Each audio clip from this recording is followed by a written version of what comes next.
Good evening. If you could please find your seat, we are going to get started.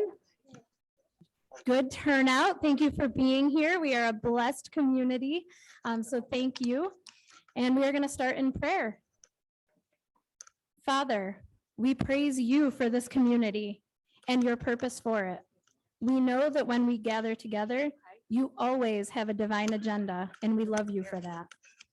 Our prayer today is that your will be done through this journey. Take what we have prepared and multiply our efforts as only you can.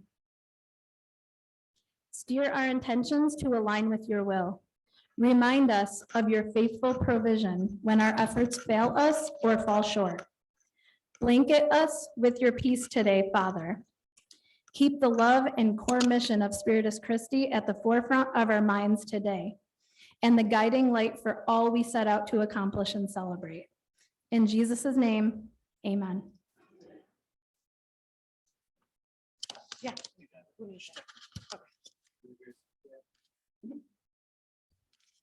Hi, everyone. My name is Trevor Carney. I'm one of the parish community facilitators, one of the PCFs. I'm here alongside Colleen Farley and Kim Winden, who led us in the opening prayer. Also, I'm sorry. Yeah, you go ahead, Aaron.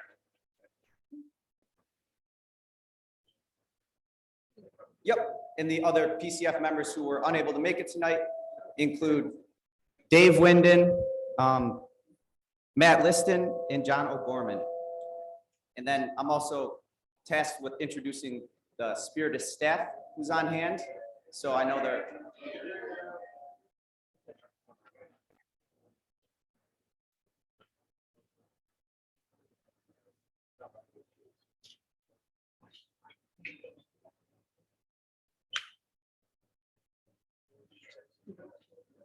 You want me to try it now? Testing? Okay. So the Spiritus staff who's on hand, I know they're all over the place, but Reverend Myra will be the one speaking on behalf of Spiritus tonight. And so how this meeting's gonna go. Really? It's loud up here. Oh, okay, I'm sorry. Okay, sorry, well, thank you. Okay, I'll get it right up there. Yep, that's right. Okay, so in terms of the framework of this meeting, so after I give up the stand to Reverend Myra, she will speak and give a report on the building, the property at Child Street. And so Reverend Myra will go and she'll introduce the following speakers in terms of the reports on the building, in terms of the importance of the realty team, the finances, and all the other logistics of the questions of the building. We ask that you hold your questions until the end. And we ask that you speak into a microphone when you have a question. We have this one here. I think Lauren will be walking around with a mobile microphone, and then there's one up here right next to Kim for whoever can get to that one as well. So without further ado, I'll turn it over to Reverend Myra. Thank you.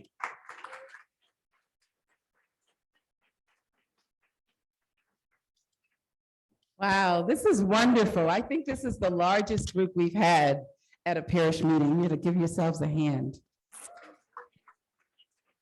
And we've got 43 people joining us online. So thank you for being here tonight.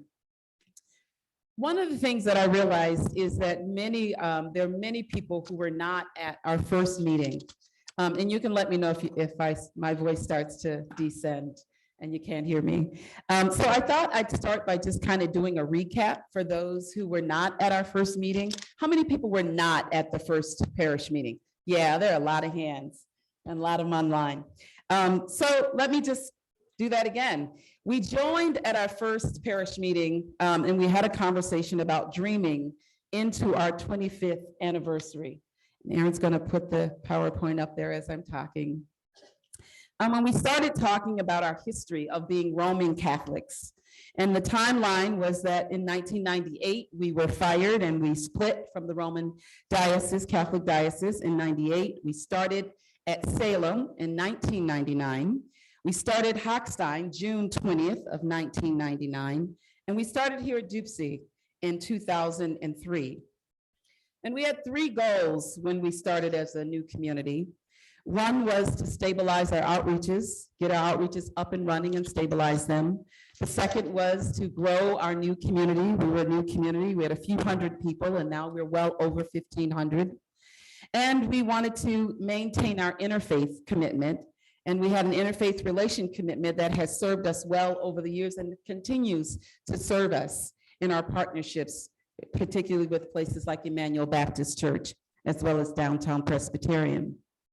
And then I went over kind of a timeline for those who were not here. You know, in '98, we split from Corpus Christi, surrounded by a community that flourished, and we had diversity and outreaches that were born there. In '99, Salem opened its doors to us. We stayed there for about 4.5 years until they raised our rents 50% as their congregation was dwindling.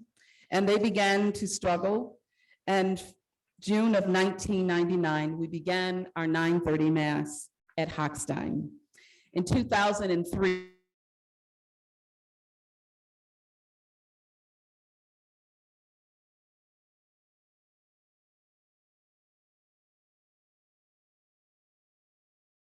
lost its permanent pastor and has functioned with interim pastors and began experiencing decreases in their endowment fund. And then 2000, no, I have that switched, 2018, no, that's not right. So that's 2022, that should say. Hochstein notified us short notice last year that they were shutting down for 3 months in the summer. And we came here to Downtown Church and we asked them if they would continue to keep their 10 o'clock mass so that their 11 o'clock mass, so that we could have a place to worship for the summer. And they told us no. And so we didn't have the option of being here. And so many of you know that we moved you and we found a place and we looked and looked and looked for a place for our community to be. And we found the Temple building, which had, it served us for 3 months, but it had a lot of issues there. We had parishioners who fell. We had the internet go out one Sunday that really cost us a large collection. We had issues with storage and being able to get into places. We had plumbing issues that were there. We had lots of issues that we were trying to manage kind of on our own. And so we stayed there for 3 months and then we came back to Hochstein. And then presently, as we talked about, as we come up on our 25th anniversary, spending 24 of those years roaming, that it was a good time to dream together about purchasing a home, a permanent home, to secure the future of our community. We also talked about the benefits and the downfalls of renting. And when we talked about the benefits, we said that it allowed us to start our outreaches and to stabilize them. We were benefactors of good hospitality and enjoyed relationships with pastors and staff in the beginning.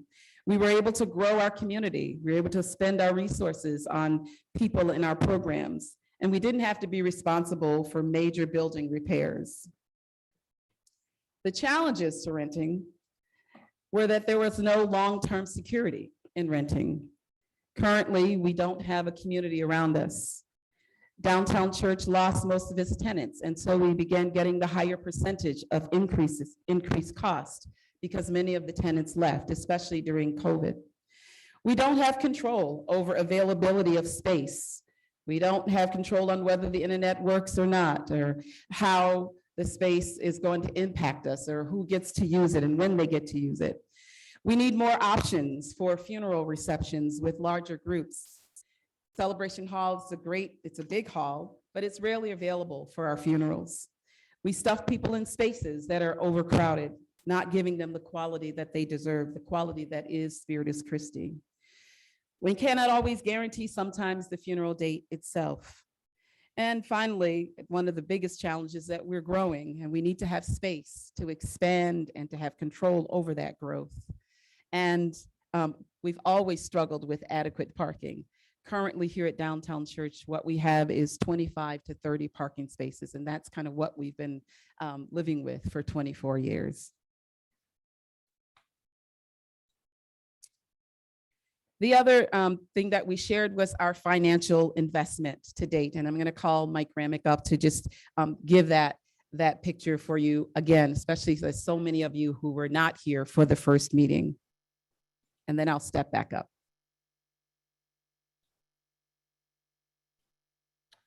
Hi, everybody. Hope you can hear me. I'm going to talk right up here. Okay, so as you see in the slide, this is virtually the same information that I presented at the first meeting. It's been updated a couple of months. It's important to look at this. I think some people were pretty shocked by this when they saw it. I'm not sure we've always communicated as well as we could have what the costs are year to year of renting. We're renting in two places. So the current cost, if you see at the bottom, is about $177,000 a year. A lot of money. And the cumulative costs, as you see above, obviously Salem, we're not there anymore, but just to give you an idea of how much we've spent over those years, it's hefty. Within that, I also made the point at the first meeting, and I'll make again, things seem like they're not quite static at this point. We've had a good relationship with Downtown Church. I think we still have a good relationship with them. I think they're, as Reverend Myra said, their financial outlook has changed. They're asking us for payments for things that they never did before. They used to help us with setup. They used to help us with all of that. There was never a charge. Now it's all documented how much time, and there's a fee to it. The room right across the hall, Siobhan was we were trying to have our younger kids in our, what age group? Nursery, the nursery. Okay, we asked for the room over there. It's not been used for years.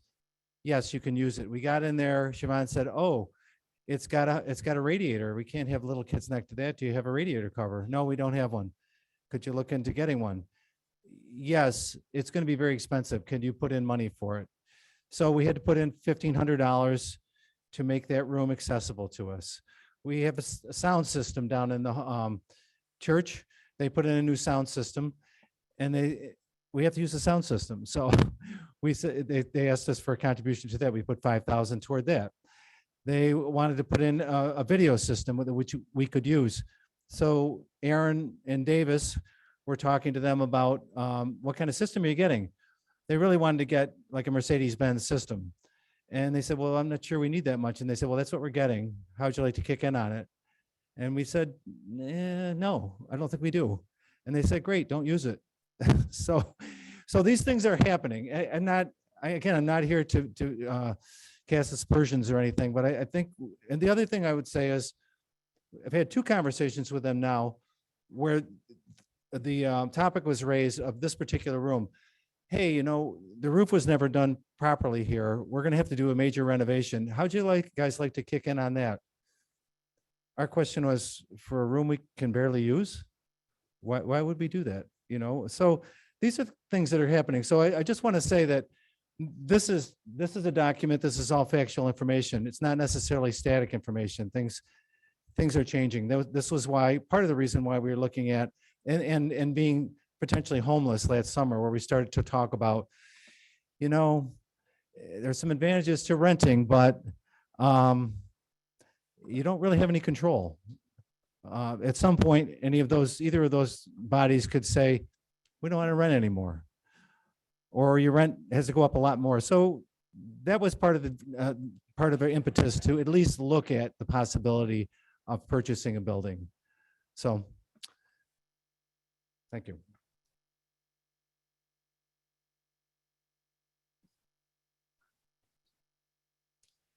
So we knew that, things could change for us pretty quickly. And so we started to look at buildings to see kind of what's out there, right? And so we looked actually at a lot of buildings. And here's a list of the buildings that we looked at. We looked at Our Lady of Perpetual Help. We looked at St. Luke's Tabernacle. We looked at Dewey Avenue. We looked at St. Bridget's. We looked at Kodak even had a building for sale. We looked at St. Peter's and Paul's. We looked at St. Stephen's Episcopal Church. We looked at Temple Building. We even offered to buy Downtown Church, and they said no. And then we found 208 Child Street, and we looked at that. One of the main reasons that many of these buildings didn't work, it was very difficult to find a church that had any more than 200 seats. Most of the churches had 100 seats, some had 175. I think the most that we found was maybe 200, maybe 250. And hardly any of them had good parking. The church that was the largest inside, that had the 250 seats, had 10 parking spaces, just 10. And that would never work. So we came here to our first parish meeting, and we asked you for a vote to put in a letter of intent. And then I asked Brian Timmons, our realtor, who's also a parishioner, to come up and to just tell you what that meant. What does it mean to put in a letter of intent? And I'm going to ask Brian to come up again to talk about that. And mostly because there has been some rumors that that have been shared that said that, oh, I think they've already bought the church, right? I've looked on the website. It looks like it's a sale pending. And so I need us to understand what the process is for a letter of intent. We have not bought the building, but a letter of intent is really an important phase in this process. And so I'm going to ask Brian to come up and share that with us. Thank you. And also let me know if you can't hear me, okay? I tend to drift away.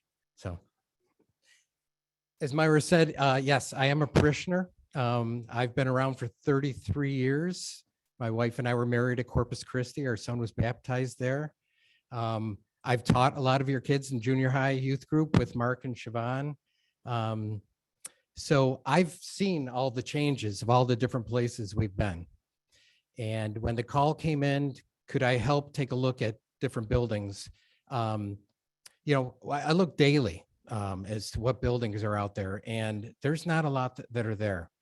A lot of the buildings that are there are historic, so you can't make changes to them. So it's difficult to narrow it down to a building that really checked all the boxes, okay? So I need to ask, how many people here have bought or sold a house? Excellent. Why didn't you call me? I have a stack of cards, okay, with me. How many people here have bought or sold a commercial building? 4. Okay. Buying a commercial building is nothing like buying a house. It is a tenfold process to putting a purchase offer in on a house, you know, and 6 weeks later, you're moving in. When you purchase commercial property, the first thing you have to do is write a letter of intent. So you put together a letter of intent, and it has some very high level details in there. A purchase price. It has a due diligence period, and that due diligence period is so you can really go through and kick the tires and crawl through the attics and check the electric and do all of that. You also have information and what you want to come with the property. And then there's other details of who your attorneys are going to be, things like that. And the reason why that's very important is the attorneys write the actual contract. Unlike a realtor where I sit down and I write the contract to buy your house, the attorneys do that. The important process in that letter of intent is to make sure you're locked into a good long period of due diligence, which is normally 45 days. And that's where we can go in, we can do our surveys, we can have engineers come in, we can take a look and really go through that building and make sure it's sound. And you take a look and see what repairs you're going to need. What are you going to need for day one moving in? What are you going to need down the road? So I can assure you, Spiritus Christi has bought nothing so far. There has been absolutely no purchase made. We have a letter of intent. We have a purchase amount on that, but that's negotiable. So at the end of our due diligence period, we go back, and that's what, and I like to call it, we pick our battles.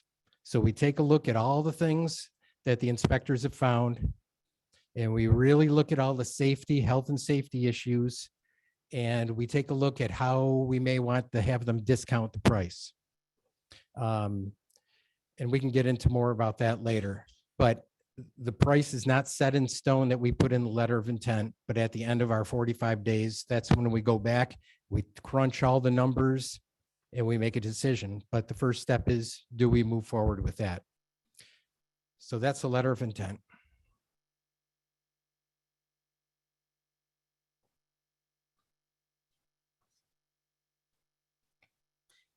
So at that meeting, after we learned about what the letter of intent is, we took a vote and you voted to give us the permission to move forward with the letter of intent. And so we did.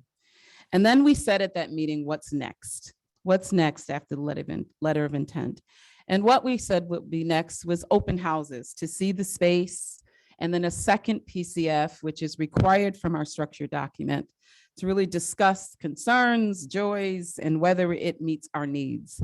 And then if we, after discussing it and deciding, how we wanted to move forward or not, we would have an all parish vote for an all parish vote and decide when and how. So then I just kind of took a timeline that catches you up to what we did at the first meeting. And so our timeline really was, we started this really May 3rd. May 3rd, we had the PCF discuss looking for our own church, and you voted yes for the admin team to move forward with an LOI. On May 6th, the LOI was drafted and negotiations began regarding initial asking prices and terms and conditions, as Brian described, access to the building, because we knew we wanted to have create a process where we put the parish through it, because we are a collaborative church and we make decisions together. And so it was really important to us to make sure that you got to touch it and feel it and ask questions and express your joys, whatever it is that you were carrying with you. And so we knew that this would give us opportunities for those tours and inspections and the number of days that we needed to do the due diligence, to have professionals go through the building and to give us some information about the building and some numbers. June 23rd, 45-day due diligence period began, because that's when we signed the final LOI. And we made calls at that point to professionals to come through the building, to assess the condition, accessibility, repairs, and renovations. And we did, prior to that, we came to you and asked you to give us your needs assessment. We wanted to know, what do you want in a church? Because we wanted to take all of the information, and we did, and we gave it to the architects, and we gave it to the elevator guy who went through, and the HVAC people, and we listened to what you said, and we shared that with them. On June 24th, we had our first open house. And then we gave you surveys with QR codes for people online. And we gave you opportunities to kind of write your concerns, your questions, what you liked, all those kinds of things, and an information sheet about the building and an updated budget handout. We asked them, what do you spend currently to exist in this building? And they gave us some of those numbers. And so we gave you what we had. And then on July 8th and 13th, we had 2 more open houses, and we had more surveys, and we had more information, because by that time we had a building inspector that had gone through, he had given us some information, and we had architects that had gone through. And so we were able to give you a little bit more on those information sheets. And again, the updated budget was handed out and made available also online. We also wanted to make sure that our Across the Miles folks, members, had an opportunity to be part of this process. And so we asked Aaron Lynch to do a video tour of the 208 Child Street, so that it would be available to them, so that they could also be part of this process with us. And then that brings us to the present. We also, once we got, prior to getting those reports, we put together a team of parishioners who we call the Exploratory Building Committee that talked with us about the building. They went through as well, and they reviewed the inspector's report, and they discussed with us the recommendations and needed estimates. But we didn't stop there.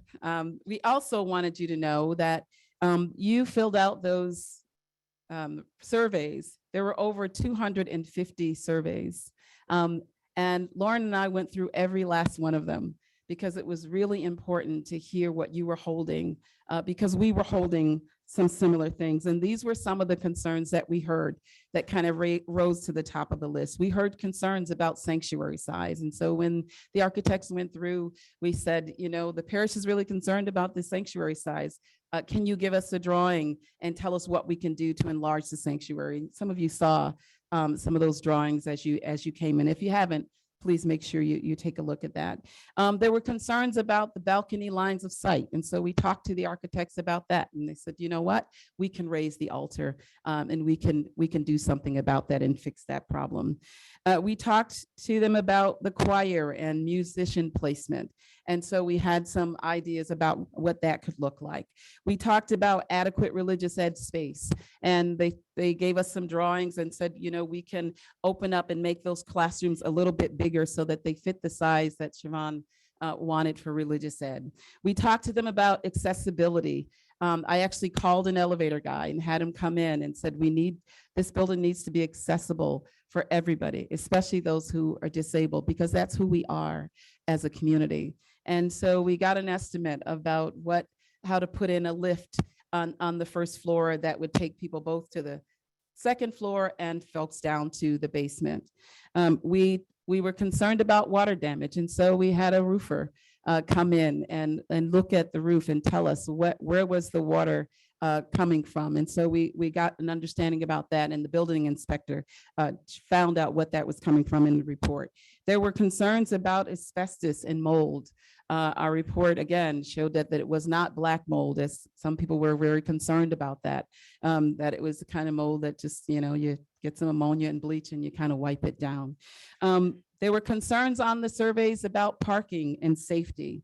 And this was an interesting one because there were some people who said it's not enough parking. And there were other people who said, boy, it's finally great to have such great parking. And then there were concerns on about the cost of repairs and renovations. And so, you know, we did our due diligence to try to get people through. We don't have all of those reports right now. And so I don't think we'll be able to take a vote tonight about moving forward, because we want to really make sure that you have an informed vote. And, you know, we want to make sure that we get all those numbers in first and give the building exploratory team time to look at that, and staff time to look at that, and to be able to have a real conversation. So I apologize. I was ambitious. I thought that we could just tell them to go to that building and they would do it on our time, and then we'd come here and give you everything you needed. But the timeline slowed us down a bit, but we will get that to you. The joys that we saw in those surveys. There were people who were very excited about the entrance accessibility. There were people who were excited about the beautiful sanctuary and building quality. They were excited about the adequate parking. Some people wrote on their surveys, this feels like home. They love the storage space. They were excited about being in a neighborhood. They were excited about the office space and certain classrooms that people liked and meeting areas that were special to them. They were excited about religious ed being in one building and not having to navigate two different spaces. They're excited. Other people were excited about having an industrial kitchen and a hall. And they were talking about, you know, they can't wait to feed the neighbors. They were excited. Other people were excited about control over our space and over our growth. And so there were lots of things that we heard from those surveys, and we've done our best to communicate those and to try to get some visual of what mitigation to some of those concerns and joys would be. But there's nothing like being able to hear from you. And so I'm hoping that tonight we can talk with each other. I do want to introduce our Building Exploratory Committee members. Are you here? Can I just ask you to stand up, Mike, Tyson, Paul Kane, Mike, Christine Derdinger. Ray Barber is also on that team. I think there's maybe one person missing. But anyway, I thought that we could use our time tonight and talk with each other. I know there are a lot of feelings about this. I think it's hard to think about leaving a space. I think there's a lot of feelings that come up around that. you know, maybe I have a lot of feelings. I have feelings every time I have to move or I think about moving. And so, but we're a family, we're a community, and we move together. And, you know, we've laid out as best we can what our situation is and what our options are moving forward. And really, if we move because you say yes. And if we don't, we don't because you say no. And so I'm going to open it up and say, come to the mic and share. You've been through the building, many of you. So let's talk about it. We want to hear from you.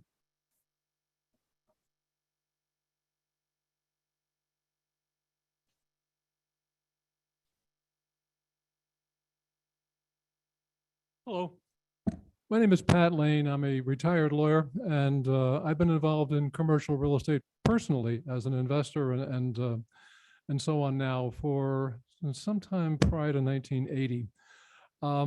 Things I'm concerned about, the Rondequoit Food Cupboard, I got a tour of their building and they just renovated. It was the old Turkish building, the old Turkish club there. And they had to reinforce the floors because the structure was not strong enough. Have we had a structural engineer take a look at this? And can they give us an unqualified opinion saying it's okay? Okay. Also, as far as accessibility, the second floor, I was horrified when I went up there. The balcony, on the one hand, is a small entranceway which no handicapped person can possibly get up. And it also would only at most permit one person at a time to get through there. And the other one, which is slightly larger, is down several steps. If there's a fire, or if there's some nutcase comes in and threatens everybody with a gun or something of that nature, you're gonna have people trampled to death trying to get out of there. It's not, you cannot empty that whole area as anywhere like where you can over here in, at Hochstein. Also the sheer expense of what has to be done. The HVAC system will have to be revised, if nothing else, because we're going to be dividing up the area, the work areas. That's going to have to be redone. The electrical is going to have to be done. HVAC also includes air conditioning. And also it's going to have, the place is going to have to be repainted and redecorated. It's really, it doesn't particularly appeal to me. I'm an ex-seminarian I was in the seminary in New York City for a number of years, and this doesn't strike me as the kind of decoration and so on that we're used to and comfortable with. Anyway, there are a lot of unanswered questions. I don't know what the answer to those questions are.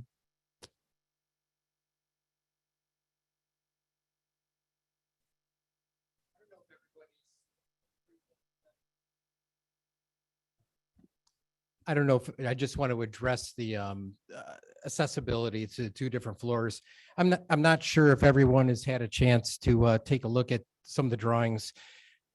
Just to let you know about the drawings, if you're an architect and you're taking a look at these, that building had no blueprints. We had to create a first draft of drawings. So this is obviously not a final drawing, but we looked at location for elevator to come in. This area right here is that ramp that entered the sanctuary. We don't feel as though that's really a good spot for it where they have the existing ramp. It's a very narrow hallway to go into the sanctuary.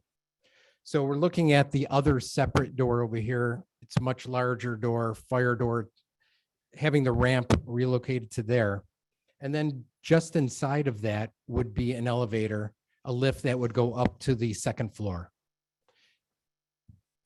At the end of this hall is another lift. So there was a stairway going down with a landing that went down to the lower level community center, having the other lift there. So that would take you down to the lower level.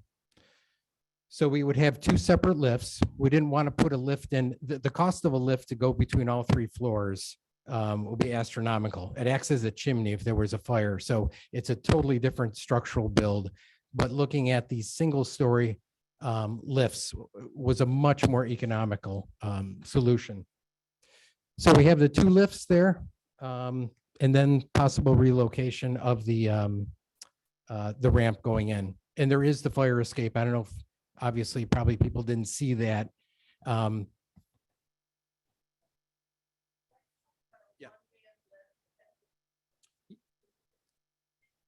Yeah, it's 3 people, three-person lift. Yep, it's like a small elevator. Yep. I believe it is. Yeah. On the second floor, there's that other room that's kind of like a small little auditorium, an overflow room off the balcony. There's a fire escape off the back of that as well.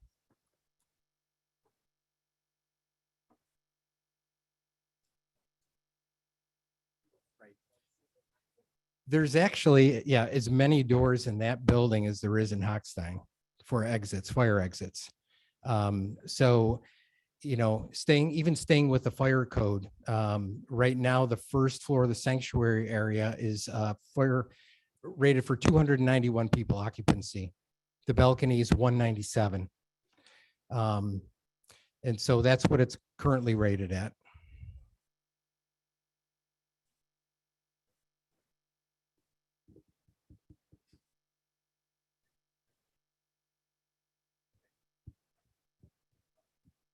Testing. Thank you. I'll just take a question real quick. There, you brought up a concern about the HVAC system. I actually spoke this week with HVAC specialist. He came in. The only thing we really talked about, really needed, was air conditioning in the sanctuary. The rest of the building, I mean, our offices, we're using window units now, and that serves fine for just the offices around. None of those rooms are particularly big. Even the classrooms upstairs, a window unit will work fine.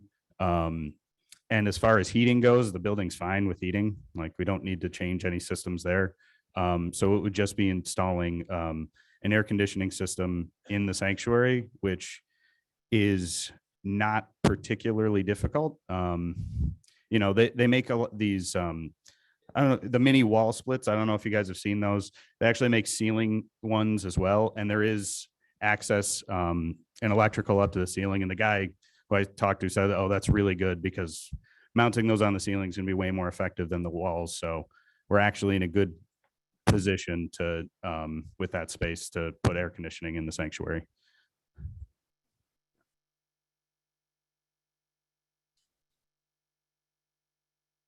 Hello, my name is Bob Wood.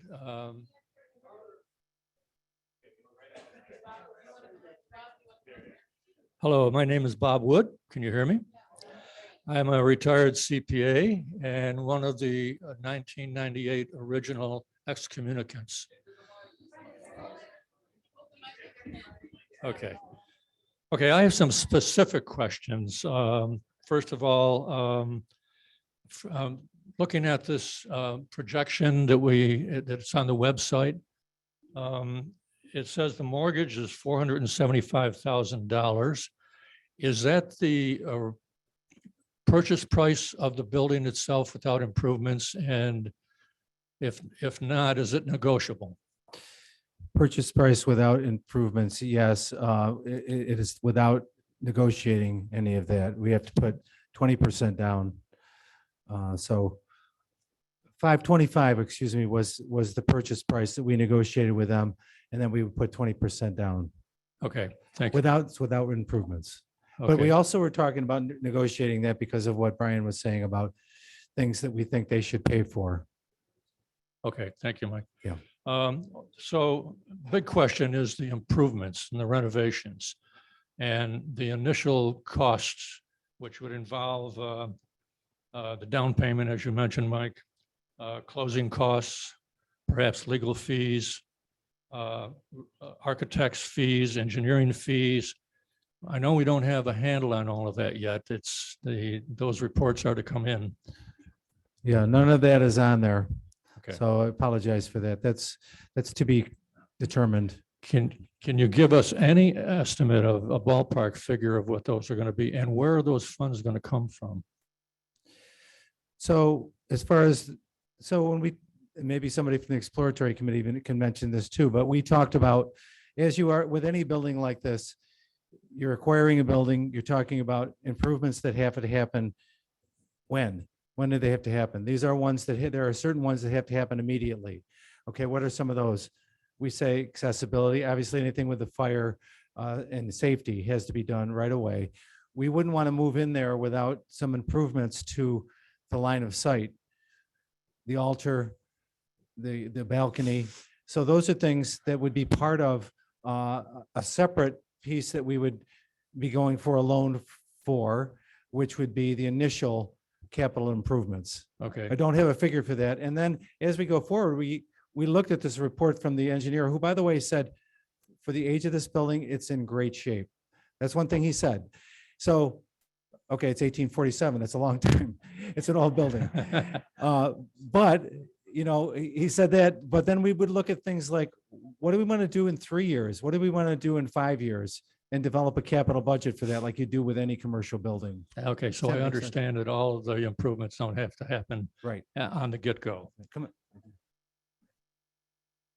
Yeah, yeah, the building is being used now too, Mike was saying. So It's part in- of them, you're saying, Mike, that part of the financing of the improvements and the initial costs, closing costs, et cetera, need to be paid up front, Right. and others can be paid on an ongoing basis out of continuing revenues. Correct. Correct.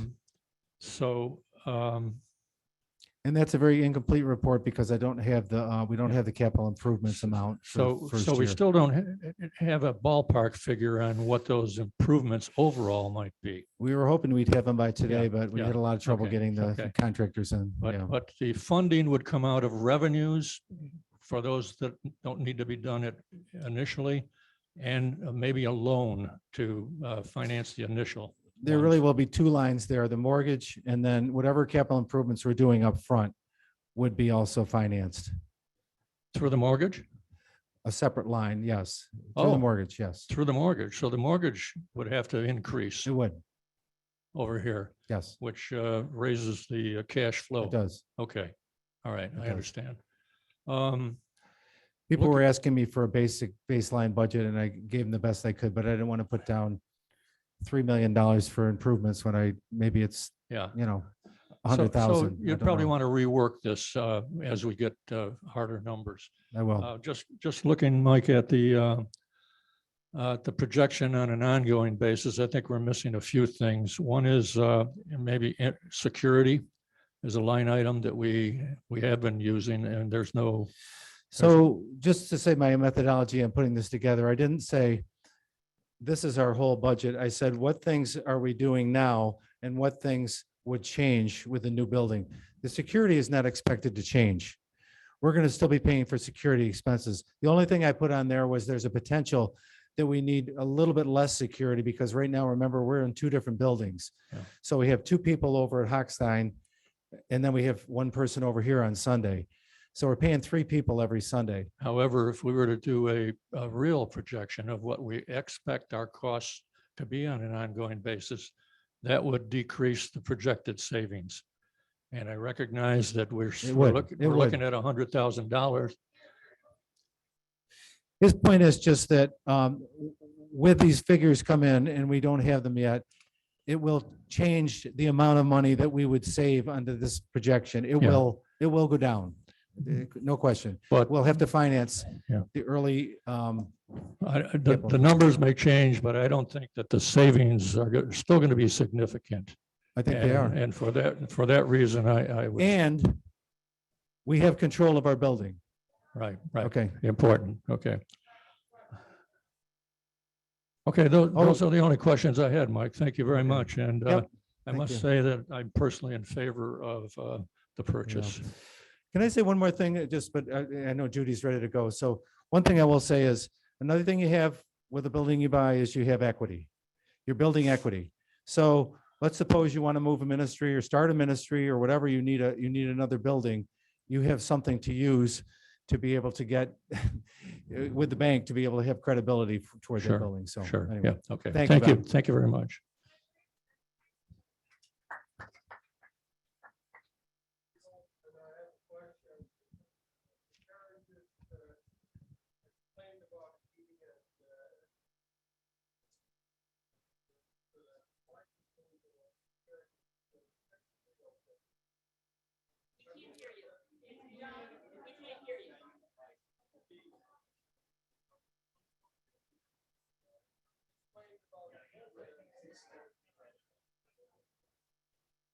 Right up to your mouth.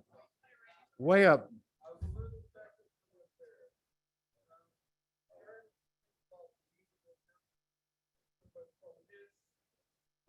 Can you come up here, Jan? I'm afraid the people online aren't going to hear you. I'm sorry.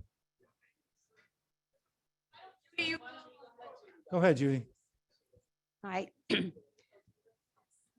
Yes, thank you. I will. Okay, so thank you. I'll hold it for you. No, no, that's all right. Thank you. Okay, I'm Judy. And I think, first of all, thank you, because it's wonderful to have leaders who actually listen to us and collaborate. And I've been praying about this decision because the fact that we are included, I'd like to make as prayerful a decision as possible. And I do feel definitely at peace with the idea that our dream could lead us forward. And I do feel very much at peace with the desire to have a positive impact on a city neighborhood. I don't feel at peace about this particular property. And one of my reasons is, first of all, it feels like we're excluding mental health because there's no room for mental health in the building. And I had heard that we were going to purchase a house for them in the same neighborhood. That would require 2 mortgages. And at the mortgage rate right now, 9%, that sounded like a lot of money to me, It's not, okay, can I answer just something on that? right? We did look at a property there. First, I'll just say that mental health has a pretty healthy fund balance because they've gotten a couple of bequests this year.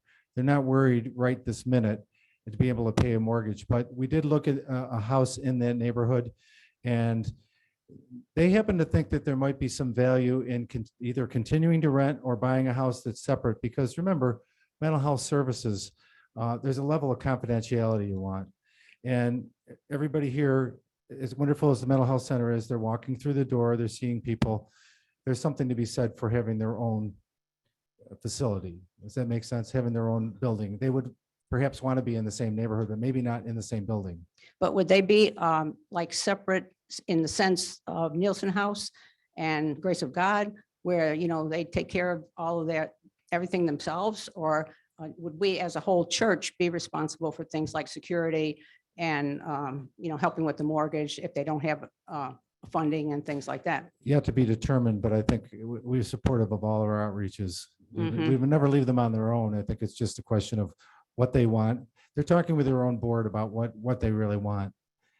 So they may not want to have a building of their own. They may want to continue to rent someplace. Okay, So well, that's to be determined too then. Right. Okay, and definitely the mortgage rate interest, the 9%. it's not 9%. I found that out. It's about 6, which is 6.25. That's a big difference. So my bad. I'm not in the commercial market either, believe it or not. I read the financial news sometimes and I get the wrong figures. So Okay, Anyway. my other big concern was, I was a little disappointed that we couldn't work things out with Doopsy. Because one of the things I keep telling people is I go to a church that shares a building with a Protestant congregation and we all get along fine. And then I hear that we're not getting along fine.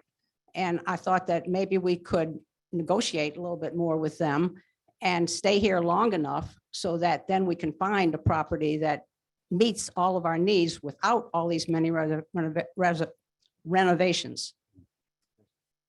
So that was I was feeling a little disappointed about that.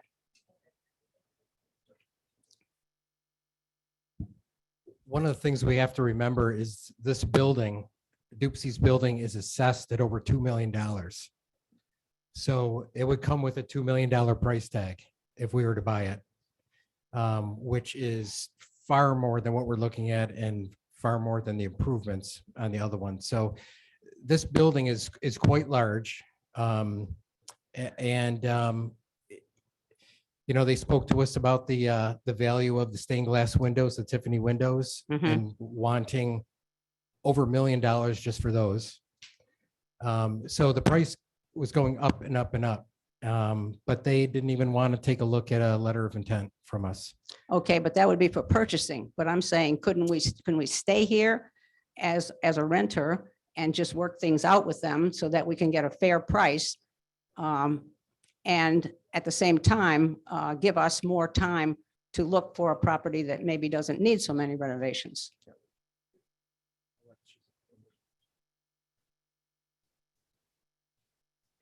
I'll let Mike come up and say more, but I can assure you that we did everything that we could to talk with Dupsy about what was sustainable for our community. What they propose in terms of the increases are just not sustainable for us to stay here. And the trend is that it's getting higher and higher each year.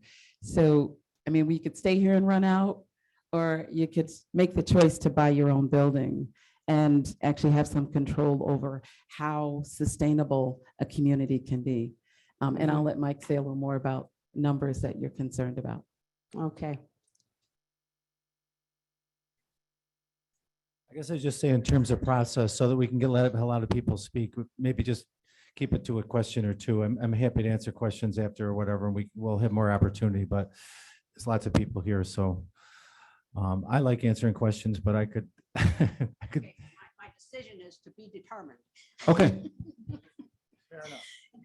Yes, I'm just going to piggyback off of that. If you do have more than one question, if you just ask your question and then let the next person go and then get back into the line if there's time, or we can do like after discussions. Thank you.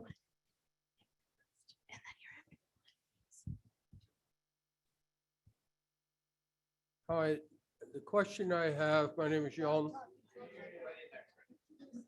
All right, finally. So when I heard Aaron share about the heating and air conditioning system, and that basically it's in good order and stuff, I became a little apprehensive. I looked at the furnace and tried to determine what the age of the furnace was. There's another gentleman who appeared to have some engineering background. We couldn't find it. And the furnace is old, very old. Now, it's also a hot water heating system. So for cooling, you would need another system. So you'd have that on top of it.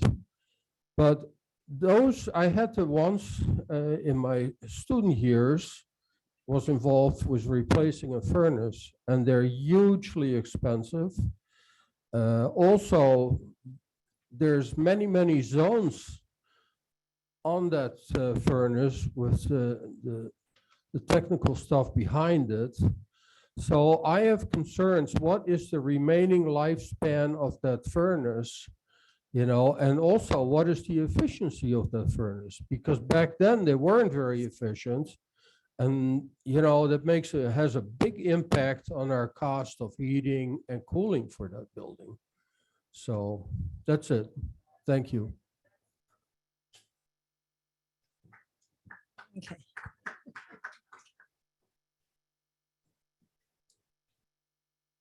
Yes, heating, cooling is expensive. I went into the wrong business because they make a lot of money. You know, obviously, the building now has a boiler.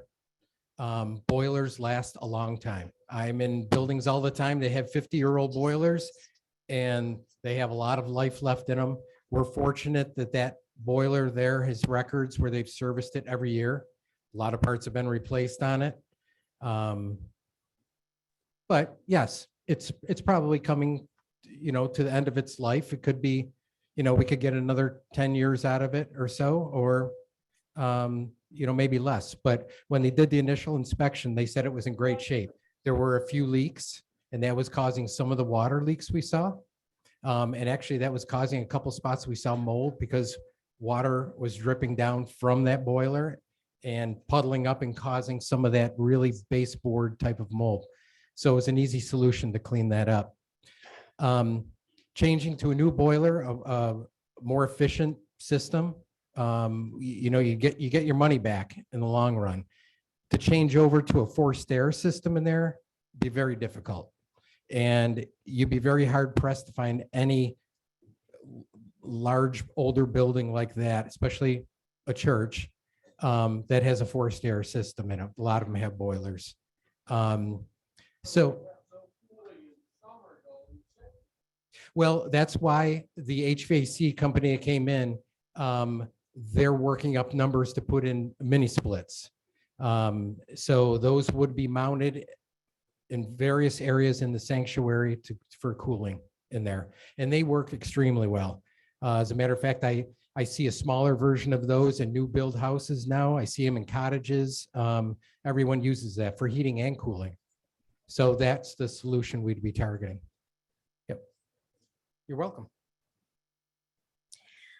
So I have a question about parking, about the parking lot. When I went on the tour, it was kind of haphazard. And so I'm assuming it's going to be paved and there's going to be lines and people will stay in the lines. How many cars does that hold then is my question. And my second question, well, it's part of the same question. Is Violating all the rules. It's what happens if we fill the parking lot. I don't see any comfortable place to park. I mean, would have to turn around and go home. So that's my one question. So I can answer the first part of that. Right now, there are 100 parking spots, Bonnie. It holds 100 cars. Somebody's happy about that in the back. And if we make the decision to move forward, there are some possibilities. One is that there are a couple of small lots, lots in front of the church that could be also available for purchase. Some churches have gotten those lots for $1.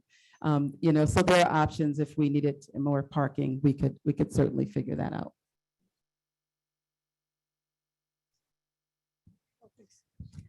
Hi, I had a concern about the mental health center, but Judy addressed that. I guess my point on that is if Amy Durkee, who is the director, and Mark Potter, who's there, if they're happy with a separate space, then that's their call. I personally wouldn't want them to be in a house there all by themselves, particularly Amy on her own. But that would be their call is how I look at it. But I also have a question about that we're growing. How many new families have come in the last couple of years? Do you have an idea? I mean, percentage wise or number wise?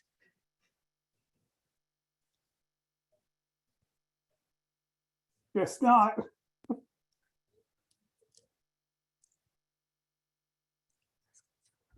Good evening. I would say estimated families, we probably have about 8 to 10 that come in every year with our religious ed program or our youth group. It's a pretty good number. Okay. So if we're growing, will the space even be big enough? I mean, are the offices big enough? Is the sanctuary going to be big enough if we're continuing to grow? And I just wondered about that. I know I can't ask any more questions, so I'll go to the back of the line. Barb, you can ask me questions after the meeting. So yeah, I do think one of the things that I heard Brian say earlier is that we're really fortunate that this is not a historical building, which means that it gives us the opportunity to expand whenever we feel like we need to expand. If you get a historical building, that option goes away. And I will just say that, we have counted, our largest mass is our 9:30 mass. We have not gotten up to anywhere past 250 people attending a 9:30 mass, and that's our largest mass. The other masses are much, much smaller. So it would take probably a few years to get to a point where we'd have to be concerned that we'd have, 200 more people and not have room for them.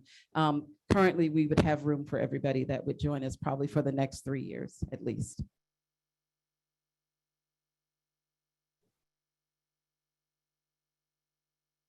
I've hopped in and out of Corpus Christi, Spiritus Christi over the past 30 years. I've served at St. Peter's. I've served at St. Peter's Soup Kitchen also for over 30 years. I guess as I'm listening to this and I've really started to hop back into Spiritus community, is I look at this as we're getting into the adult stage of where we're going. And so it's a scary stage. But I look at this as a chance, I guess, I'm looking at this as what is it going to be? What are the opportunities? And what is it that we're challenging ourselves for the time, talent, and treasure that we're all having to give to ourselves to put this up? So 25 years, we're reaching the 25 years of adulthood. The community is a wonderful community as I've served over the years, in the fact that also it's a good community to be in, because a few months ago, I left something on the table. I did not mean to give it away. Sister Barb had left it. Lois is in the back of the church, or back of the community here, and it was hers, and I borrowed it. I was afraid that I had lost it. It said, "Love spoken here." I said to 250 people, "I've lost this. I was an idiot. I put it out there. Could you please return it?" I'm sorry, I'm not blaming anybody. 250 people, it went down. It came back on Wednesday. Then I had to say to 250 people more, "Thank you for returning. Thank you, thank you, thank you." So it's a wonderful opportunity, and it's a scary opportunity. But I guess the question I'm wondering for staff here and the team here is, how are we building our time, talent, and treasure to get to this next scary spot? And I think we need to do it.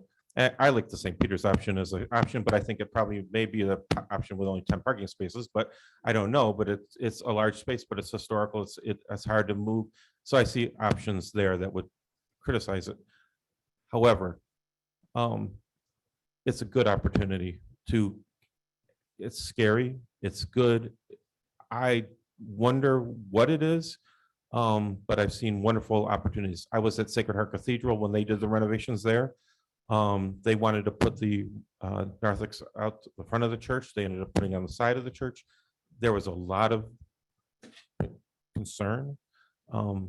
So I guess staff, I'm asking is, what's the time, talent, and treasure that the community is going to be able to, I know it's going to be the vote, but what is also, how can we bring down, or what ways are grant funding and other things going to do to bring down that renovation cost, so that we can worry less about the heat, worry less about the renovation of the sanctuary? Because I love to decorate, and I wanted, whoever it was that said they like to paint and wanted it to be a beautiful structure, but are there ways to do that? And so I guess that's the question that I would have, is what ways can we bring it down so everybody feels comfortable, but it is a good neighborhood. And if we take the original mission, I think it is a scary thing. It's always been a center city kind of church, and this is really going to be in a neighborhood, and that is a different kind of feeling. And so I wonder how that is. And it is a building that we haven't all of a sudden been blessed with for years and years and years, or that's been maintained.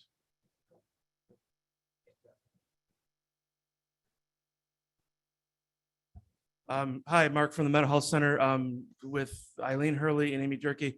I just want to make a really important distinction. One, we're working with our board to talk about options. We're really comfortable with the options that we're looking at right now. But the distinction is, one, we're the only outreach that's housed in this building. But really important for everybody to know that you might not know, we are also tenants. So the Mental Health Center does rent here outside of the church renting here. So it's not like we're being orphaned and left behind. So I just wanted to make that distinction. We are also tenants in this building.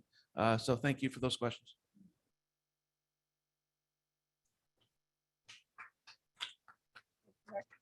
I part of your question was around grants. And I just want to say that, we've been talking actually about the reality that we have some wonderful programs that we probably could have sought grant funding for, that would always alleviate a little bit of our budget. And so we did do that actually a few months ago. We hired a grant writer who is actually working with 3 of our ministries right now, and working with them in a process to begin to do some grant writing for some of our programs like Buddy Readers and Speaking from the Heart and Spark. So we have actually entered into that kind of a process.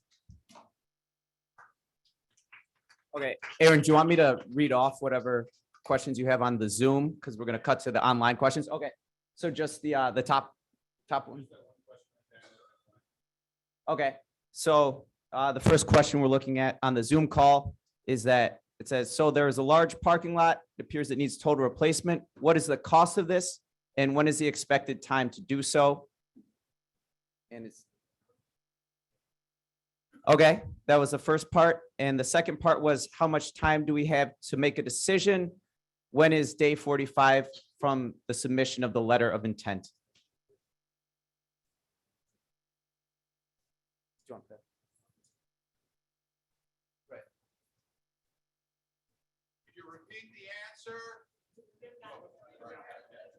So the question was about the parking lot and the shape of it and having to redo it and the costs around that.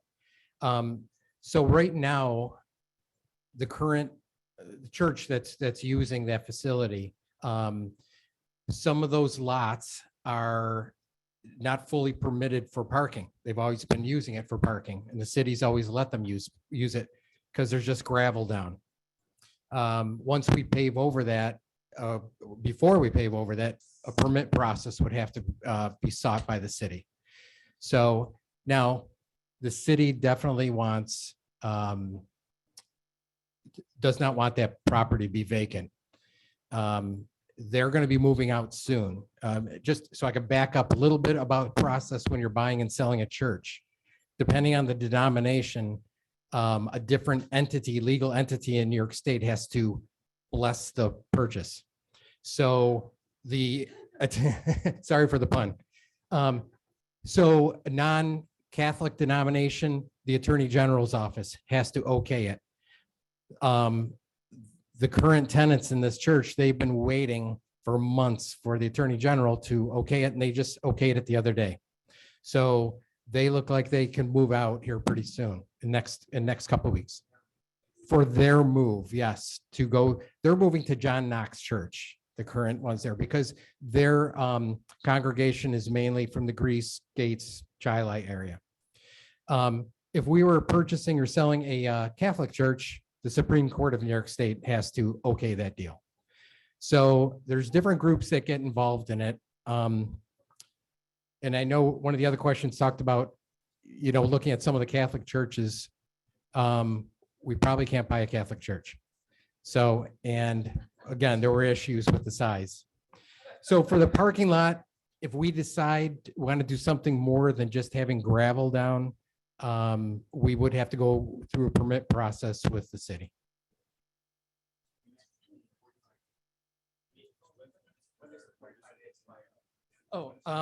So our 45-day due diligence period ends later next week. We are going to look at an extension for that. They were offering us a longer one at the beginning, but we were worried. They were really shopping this property around, and we wanted our time to really take a look at it. So standard is usually 45 days, but because we don't have numbers, we had problems accessing the building. We had no blueprints of the building. It was very difficult to get in there and get all the right people. And so we don't have the numbers. So we're going to ask for some more time on that. Hopefully it's granted. A couple of things I think are important about parking. You didn't ask the specific question, but I'll answer it anyway. So one of the concerns we've heard from people, our current setup is a couple of parishioners have said, I'd love to come. My father would love to come to Hochstein. He's disabled. He can't come because every time he gets there, the handicap spots are done. They're taken. So he doesn't come. Right, Todd? That's when you have your own building, you can decide how many parking spots you have for handicap. One thing we do have in the parking lot, we have paved areas where the handicap spots are. So those people could get in with the wheelchairs. Is it the highest priority in the world to pave the parking lot right now? I don't think so. It's a functioning parking lot. It's more down the road. When you talk about paving it, you're also talking about, as Brian said, you got to get approval for that, but you also have to put in base, you have to put in drainage, you have to do all those things they are expensive. So is that the first priority? I don't think so. You can tell me if it's high on your list, but go ahead, Jane. I'm sorry. So this is a little bit hard to talk about, but I worked downtown for a number of years. And one of the challenges that we had, even just for downtown, was a lot of suburban folks, white folks were involved in our nonprofit. And you just mentioned city, even downtown, and they were like, I'm not coming there to volunteer or things like that. I've heard a few comments here and there that there are some folks that feel that way about going to this current location. And it makes me feel concerned. Mike and I will go anywhere Spiritus it is. I don't care where you put it. We're there. We're just there. Spiritus is our church. I think there are a lot of white people who are not that comfortable with it, have false ideas about what it is really like to come into the neighborhood, into the Crescent or whatever. I'm thinking maybe one of the things we need to do, honestly, on the survey or whatever that goes out to everybody is, will you leave if we move there? Because I don't have a sense of, would it be 5%? Would it be 10%? We're going to lose some people. I do believe any move we make, anytime you do something like that, you lose some people for different reasons. But if we lose too many people, then that becomes a challenge for our broader mission of service and having the finances to do it. So that's just the thought that came to me based on my own current and past experiences with white people in Rochester who don't live in the city.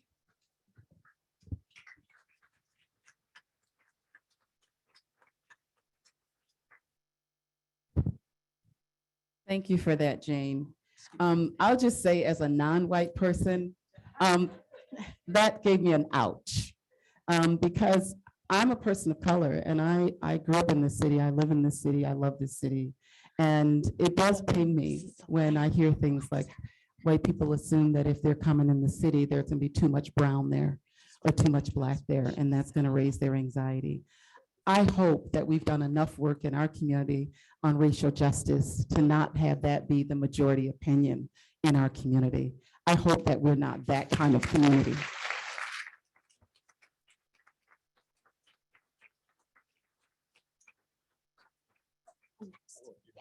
This is a lot.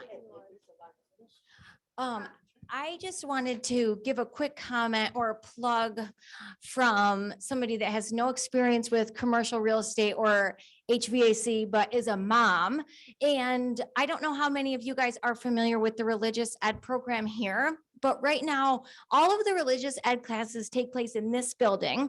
And so parents have to come walk in all seasons to this building back to Hochstein. And, you know, it's usually, I would say the kids are here probably between 9 and 11, sometimes a little bit after, because we have a long mass and it takes a while to walk to and from. And so that it adds a lot to our days to have to come earlier and leave later. And it's also a lot on the religious ed teachers. Miss Megan is with my 3 and 4-year-old from at least 9 to 11. And so don't know how many times she's taking them to the bathroom. You know, it's a lot for them. And so this would have us, the religious ed, be all in one building. You know, my son Harrison made his first communion and then he didn't take communion again until after Sunday school ended, religious ed ended, because they're not a part of mass. This would let the kids be a part of mass.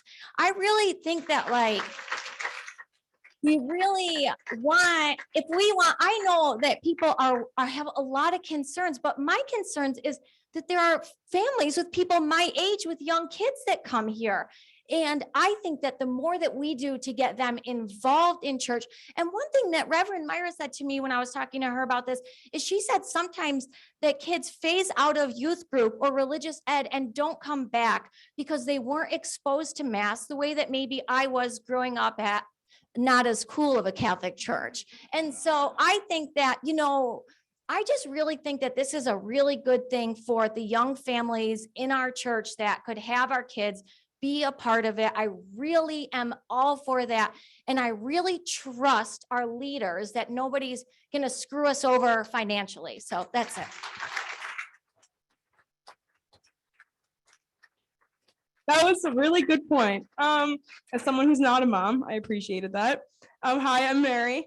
So I had like a question and a half. I'm just kind of curious. about, so how many, out of all of the renovations that we have to do, how many quotes do you have? And then how many do you have to get? And so my half of a question after that is, so like, how does that tie into the letter of intent? Like after our 45 days, what are our next steps after that? Once we get all the quotes, if we don't have all the quotes, I was just wondering if you could clarify that a little bit. I don't know who, or if you don't want to answer any of that, that's fine too. Good question. It was only one. It wasn't 1.5, was it? Okay, yeah, it was a big one. So the process would be this. We have a couple of quotes, but they're smaller items. They're smaller items. So it doesn't make sense to come up here with a couple of quotes and not have the whole package. That's why we kind of took a step back today. But we also wanted to hear from you because, you hear stuff in the community and people have anxiety and it's sort of like, let's talk about it. We are a family, so let's talk about it. So that was actually an opportune thing for us to talk about. The process would be when we get those quotes, it's going to go back to the exploratory committee. We're going to talk a bit. The administrative team is going to talk about it. And then we would come forward and say, here's a proposal. And then the next meeting, which we have to set up, would be to say, it's part of our process is to say, is this big enough to take to a parish vote? I'm going to guess it is. Okay. It's big enough to take to a parish vote. And then it goes to a parish vote. And then it's a 2/3 majority is the benchmark. I would hope that we would get more than that. I wouldn't want to squeak in with 2/3, but because I think we're going to need everybody's support if we're going to do this. I mean, so that's kind of the process. Does that help in terms of? Yes, what it you- does. Okay. Thank you very much. I just want to respond regarding the neighborhood. And personally, I'm finding it very exciting to think we can be part of a neighborhood. We can have a huge influence on it. I think first things we should do is to invite the neighborhood in, maybe to a party, you get to know them. They get to know us. And believe me, they will be looking out for us too. So regardless of the building or whatever, that part to me is very exciting. And as far as the building goes, I guess I really appreciate what the staff and all the entities are doing to give us all the information they can to help us make a good decision. And to me, the bottom line is Spiritus isn't a building, it's a loving community. Good, thank you. Hi, my name is Jim, and a lot of my input actually comes from my wife, Petey, because I don't think that much. But I don't have a question, I have a soliloquy. So do you have cookies? Anybody have cookies? Anyway, my own experience with this is that it goes back to when we were leaving Corpus to go to Salem. And now when the night, it was actually Christmas Eve, and they had a Christmas Eve mass in Salem and a Christmas Eve mass in Corpus, and my wife and I were divided. I mean, I can understand emotionally everything that's going on here. I was staying with Corpus, and she went over that night and went to Salem, and I sang with the gospel choir at Corpus. It took me a long time to really get to an emotional spot where I could leave Corpus and go to Spiritus. The other thing is we've got, and the delightful woman before me spoke of the community. I think that for me, that community is going to teach me a lot. I mean, let's face it, I look around the room and we've got several wonderful Black faces, but predominantly white. We're going to a community that can teach me things about a culture that I really don't know anything about, and I'm excited about that. And one of the ideas my wife had was having a dinner and open it up to that community to come to our church and break bread with us. An idea I had was and ask local people. There's probably electricians, there's probably plumbers, there's probably all kinds of skills in that community of people we can ask to come help do some of the work with us. And there's Kickstart, and there's GoFundMe, and there's all kinds of ways. We could look at solar for some of our electric. We've got a green community here that has all kinds of ideas, and this will be like a fertile ground for them to start implementing a lot of stuff. So I believe wholeheartedly. And the other thing is, I'm sorry, is that the word dream. Myra had it up in the very first slide, and I had the honor when I was on the board of the prison outreach to work with Jim Smith. And the number of times that he came up with, let's dream about this, actually got kind of nauseating. But when you look back at that, I mean, when we left Corpus, we had nothing. So the first thing we did is we took what is now Jennifer House, used to be called Rogers House, and it was a house for women, and that was due to some wonderful work that Eileen Hurley did on a Woman of Conviction report. So we opened up a women's house first because that was important, and it was a struggle. You know, we were just with that little house, we were kind of where we are now with this big house. So we went along with that, and all of a sudden Jim's like, well, we need to have a house for men. Let's dream about that. So we did, and really it's everybody in this house, this room, and who was here before you and who will be here after us, that got us those things. So we came up with Nielsen House. Well, look at the Nielsen House we have today. Another big dream that came to fruition. So everything we're talking about, I am absolutely sure that the issues are real, the anxiety is real, the problems are real, but we're going to get there. I am absolutely, totally confident, and thank you.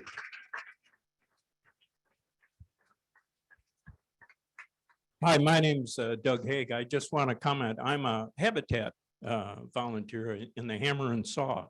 So we've been building for 7 years in the Josana neighborhood. And people were worried about parking and security. We parked our trucks 1 block up Child Street, and that's the headquarters of the police department for that district.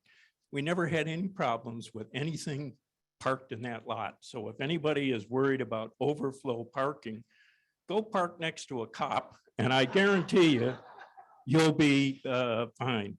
The other thing I wanted to comment was Habitat undertook to build 100 homes in the Josana neighborhood.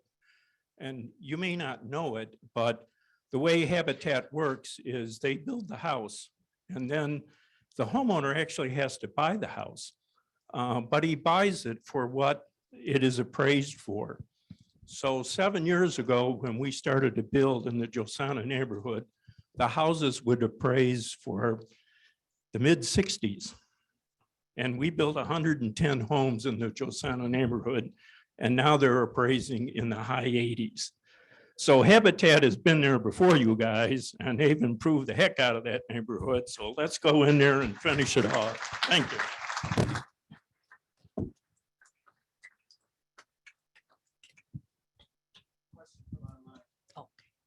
I'm going to address it. I do want to say something about the value of the properties there. I sell about 100 houses a year, and the value of houses that Lime Street, Grape Street, that whole area is all Habitat for Humanity, but it's brought the entire neighborhood up, and it's fantastic. The neighborhoods are beautiful.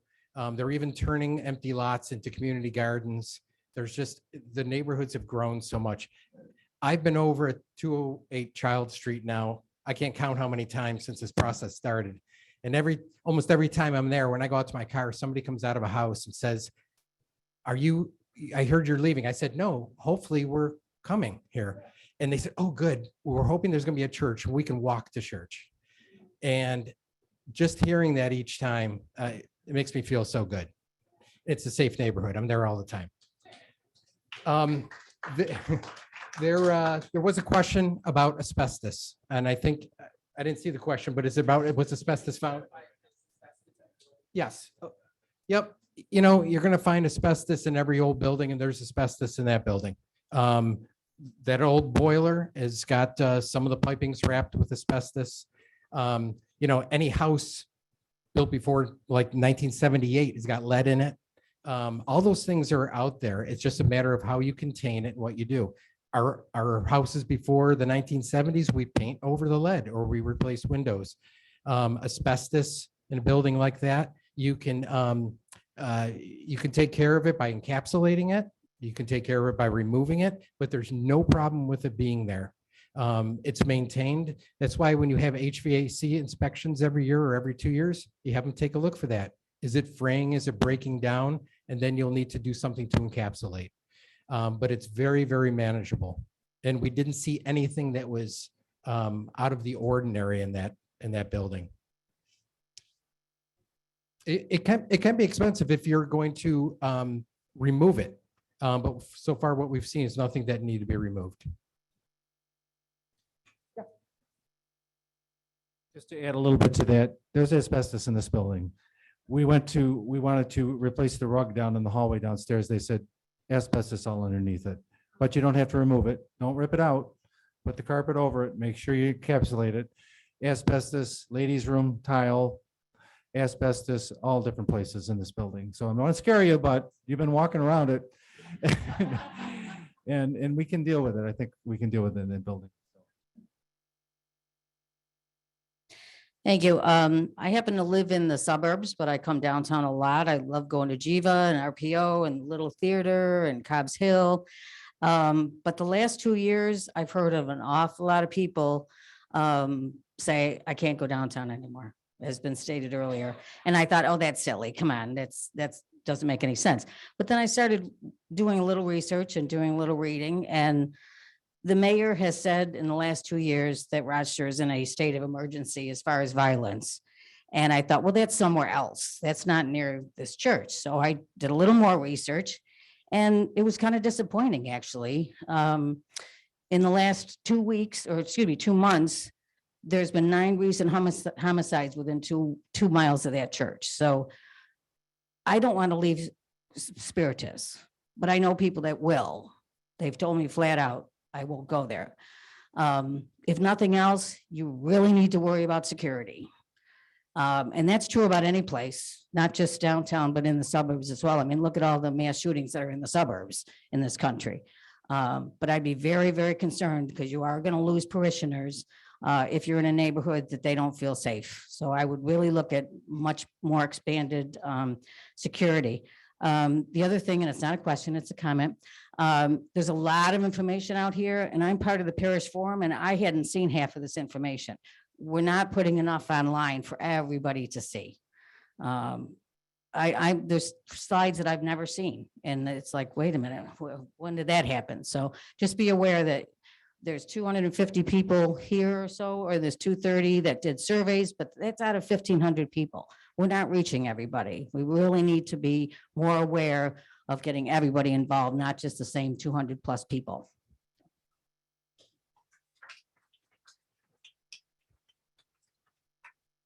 My name is John Alessi, and I just want to piggyback on the security thing. My wife and I are big soccer fans. I was a soccer coach in high school, and when we were going to Frontier Field, oh man, the stadium was totally full, and everybody loved it. They built this beautiful stadium in the middle of a neighborhood that they thought was pretty tough. We went there, we were season ticket holders up to the very end. We had to park sometimes not close to the stadium. We never had a problem. You never have a problem. My wife and I come down to the city a lot, and just like the lady before me, we go to Jiva. We do a lot of things down here. And I think with the security that we have, I don't really think we're going to have a problem. Thank you. So just to field some of the security concerns, me and Reverend Myra actually did some looking into some crime statistics in the areas. The crime rate here where we are currently is pretty much identical to where Child Street is.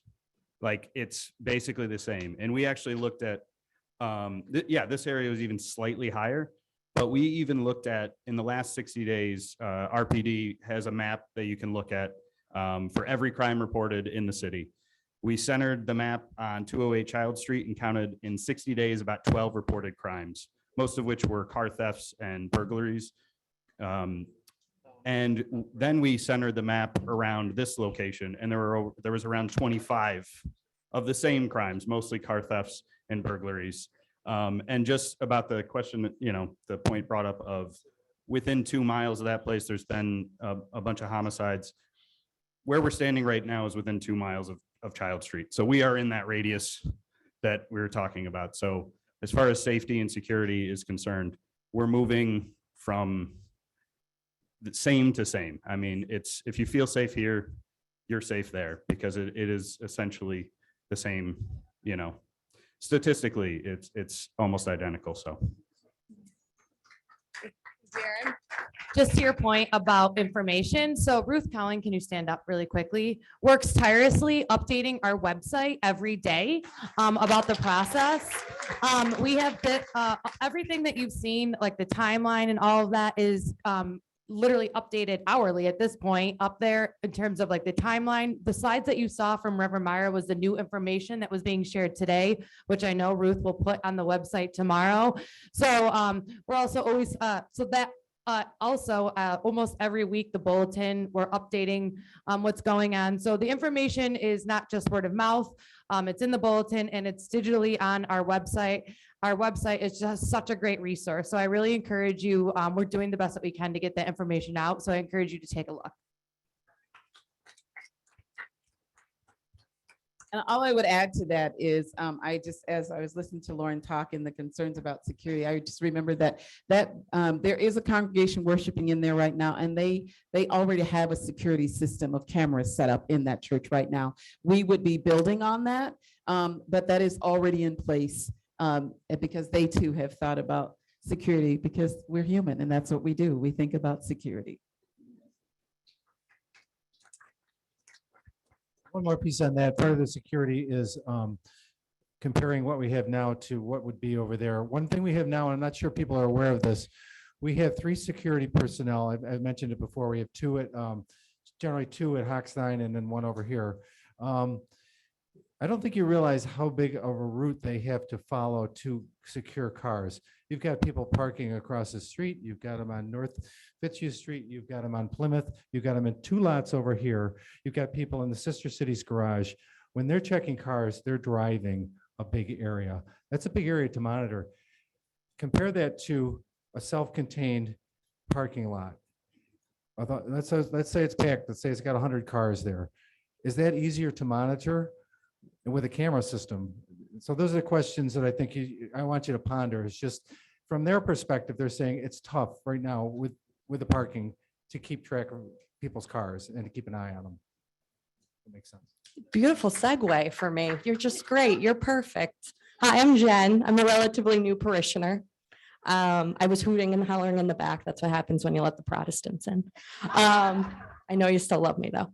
I just wanted to get up and say I love Spiritus. I've been coming here since I think last October. I don't have little kids. I have a new husband who I'm a big fan of. And you all have been really sweet to congratulate us. But I did want to share that when I was first coming to Spiritus, for those of you who've been coming here forever, that's wonderful. I will say your church is a little confusing. You meet at one church for certain services, and then you meet at Hochstein for a 9:30. And I will say, as a new person, I was very confused. I didn't know what the difference was. I didn't know why I had to drive somewhere else for a 9:30. I mean, I'm just expressing what it is to be a new person looking at the church.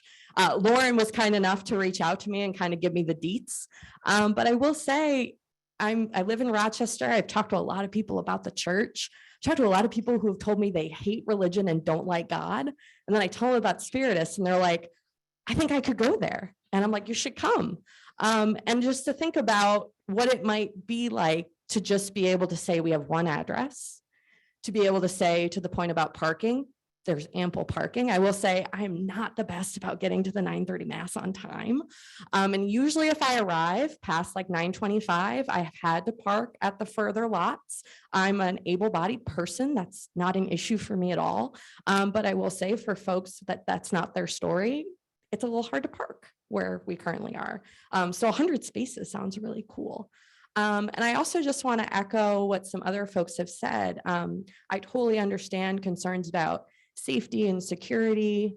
I'm a younger white woman in the world. I know what it means to like walk to my car at night.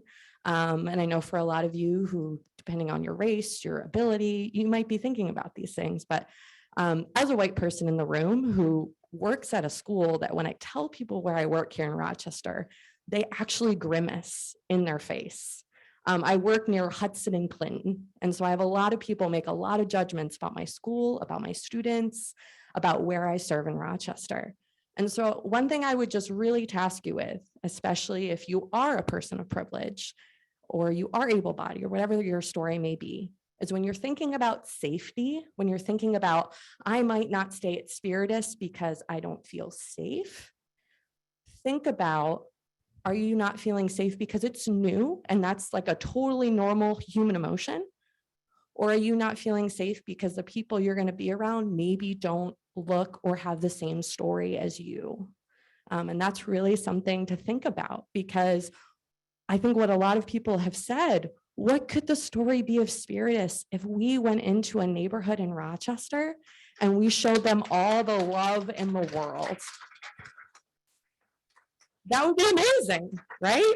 And not just that neighborhood, but the extending neighborhoods. What could our story be? So as someone who's new to your church, who hasn't been here very long, like Hochstein's really cool. It's a cool building, but I go to church, I leave Hochstein, and I don't really think about downtown Rochester during my week. What might it look like in the future if we had a home, if we had an address, and we had people to love on and to invite us into this community? So thank you very much.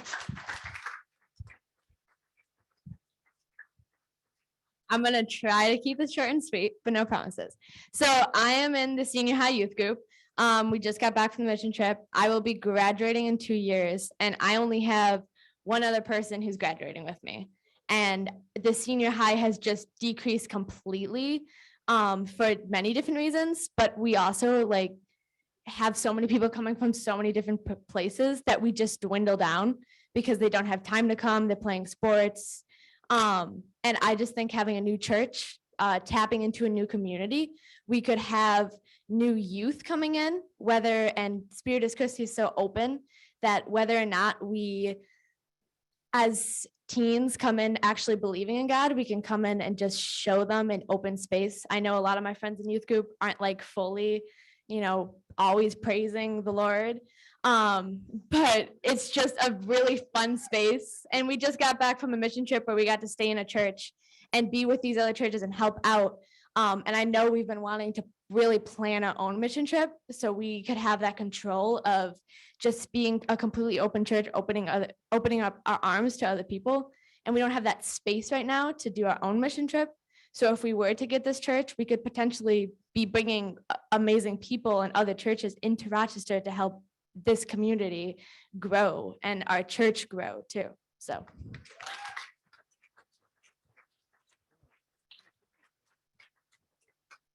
As one of the youth ministers, I love to take credit for that, but I can't. People like Olivia, Mary, Natalie, that was in the back, just all of our youth are amazing. And I can't take credit for them, but they always make me look really good because I'm one of the youth ministers. So I just want to be clear. I'm bringing a question from somebody out with all of you. So this isn't a Mark Potter question or comment. This is something I'm bringing up for somebody. We're in borrowed space from both the places we rent from, and we are only at the liberty of what they want it to look like and they want it to sound like. So their comment is, what if we could make it our own space and make it look like we want it to look, and put the sound system in that goes best with our style music for all of our folks. A building, as they put it, is a relic, but this space could be something that draws in more young people. So there's no draw right now for young people. A lot of the churches that have that draw have those things the way they want it to look, so that they can bring in a younger crowd. So if we don't bring in the younger crowd, we don't have a church in 20, 30 years. So thank you. I don't think this cord is long enough, Paul.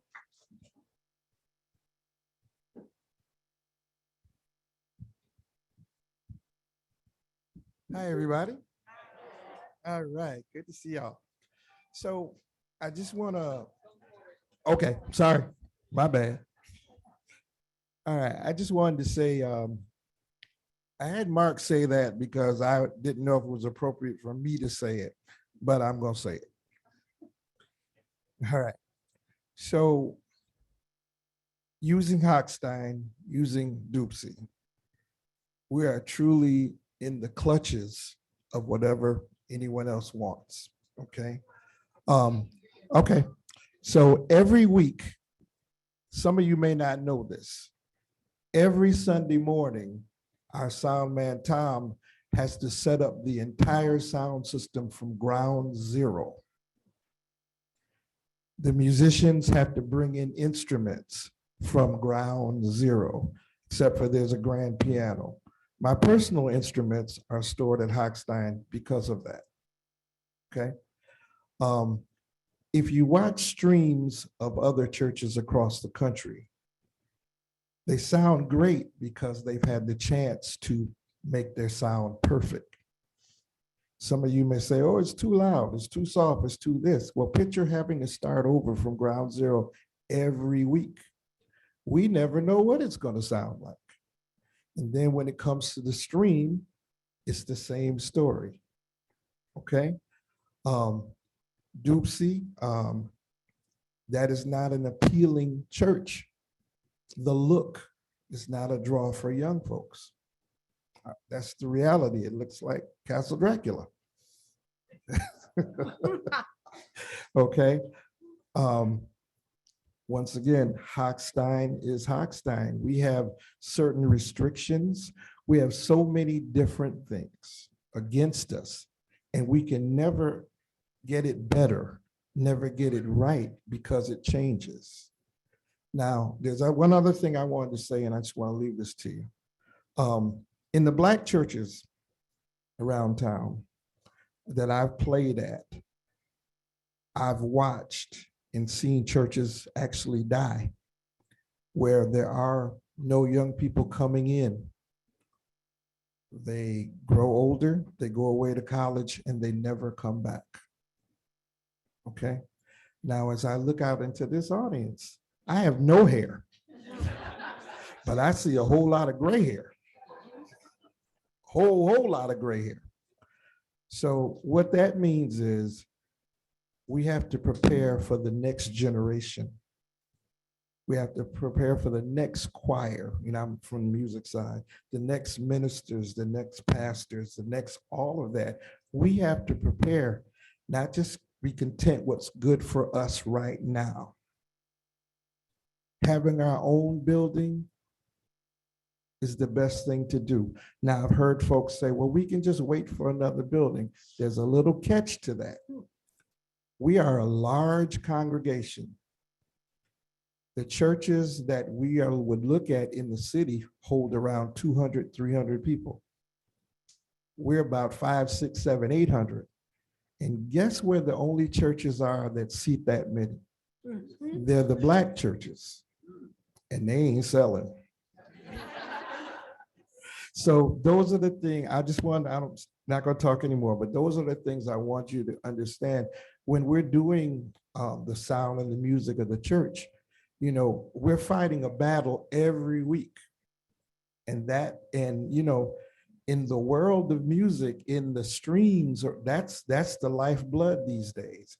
And if you watch some of the streams, you'll hear the most perfect sound ever.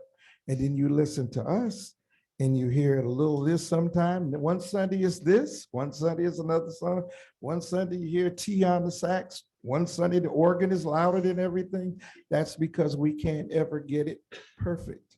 And how do you get it by perfect? A continuous space, something that we can work on and build on that sound. So that's my words, okay? Thank you.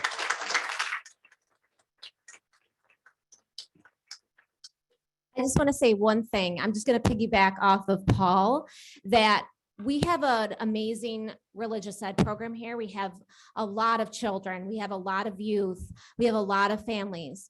But a lot of you may not know that I have had a lot of families that have inquired about the program. And because we're in a separate building, they won't sign their kids up and come here.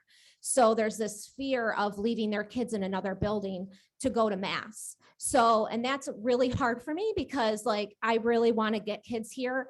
I want them part of the program. We have a lot of energy. So I do want you to know that that has happened, and it's happened a lot. So I just want you to keep that in mind, that, you know, Paul just talked about how we want to keep our church youthful. We want to have families. We want to have children. But that's not going to happen if we have people that are interested in the program and then they hear we're in another building and they're not comfortable with leaving their children. No matter how many times I try to convince them that it's safe, it's great. There's still no budging and we lose families. So I just want to give you that so you have that to think about.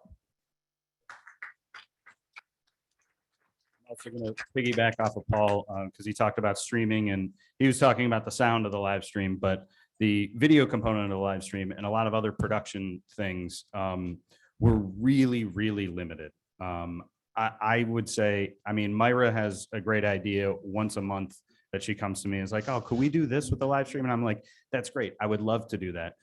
It's impossible at Hochstein. I mean, one thing I would love to do, we have this screen with all our people on Zoom. I would love to, at the Kiss of Peace, be able to show that during Mass. We can see all our friends online so they can feel like even more part of the room. I don't have time to set that up on Sundays. I mean, we're pushing it, we have 2 hours before Mass to set up, and I have maybe 10 extra minutes.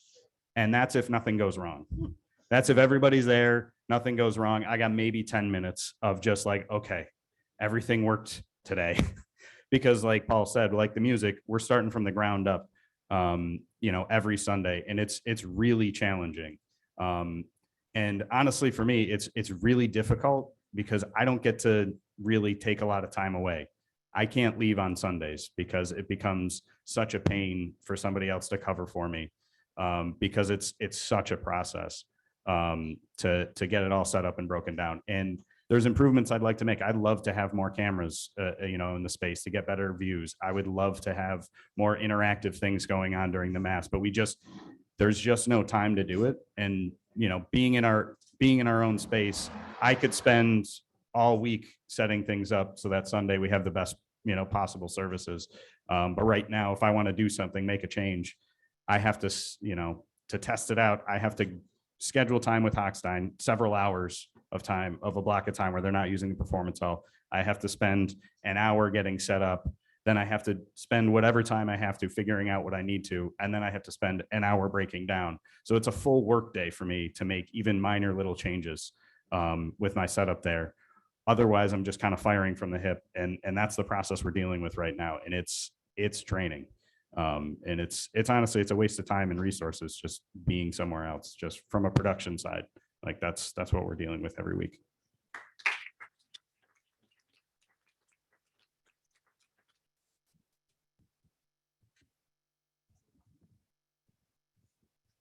Hi, I'm Debbie Gieselman.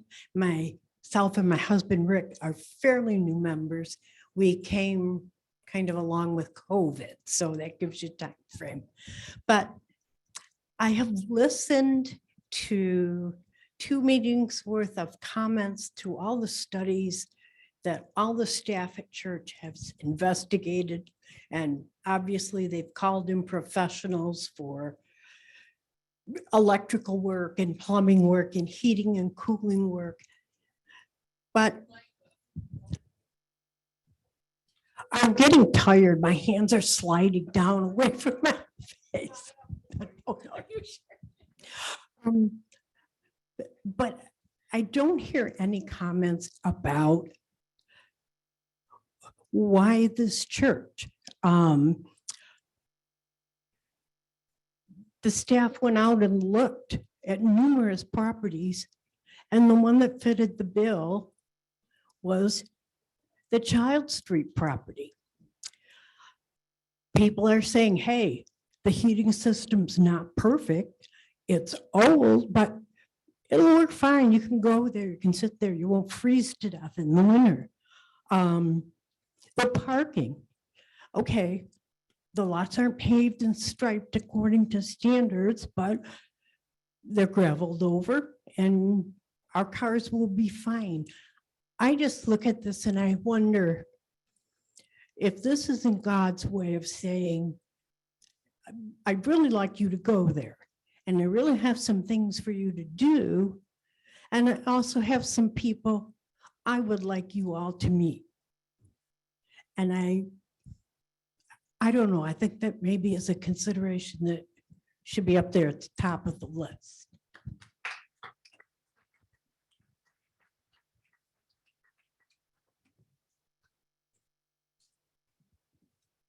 Thank you, and I'll try to be audible this time.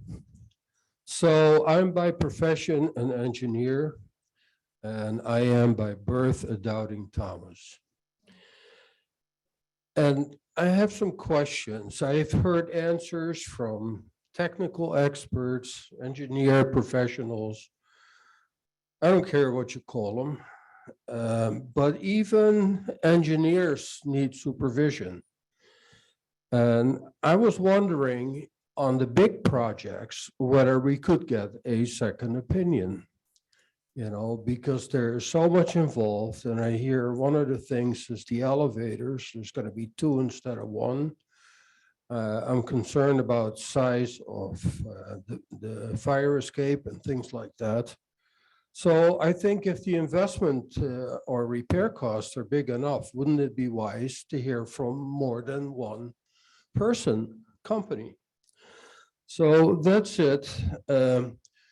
The comment I have when I looked at the papers, DUPSI is not cheap, admittedly. I was astonished by the price of roughly 60 masses a year at Holstein, $33,000 cost. That's a lot of money. Is there an alternative to that? That's something that just popped into my head. The only other remark I have is, Ruth, could you please put the next forum meeting on the website calendar of Spiriters? So, thank you.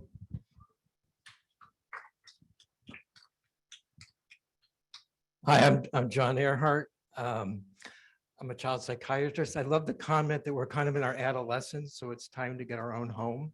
And that it is exciting about having our own address. But y'all should know that before medical school, my career was financial analysis and budgeting. So I'm looking at it from a financial point of view, and I'm looking at it from a 5-year point of view. In 5 years, the rent will be over $1 million that you'd be paying in that. And then when you look at the savings over that time, but I think I've also heard people kind of angst about the place needs work. And there's capital improvements that need to be done before you have your first service. For example, accessibility, safety, and probably the air conditioning, let's say. And some capital stuff can wait, like maybe the parking lot. But I think I would suggest a 5-year look at it. And what capital stuff has to be done before anybody walks in the building? What can wait 6 months? What can wait to year 2, 3? And look at that over time. And because I think that savings we see now of 100,000, it's not going to be that good the first 1 or 2 years. But when you look at a 5-year model, there may be a big surplus which will feed our other programs. So that would be my suggestion. Let's look at it over 5 years.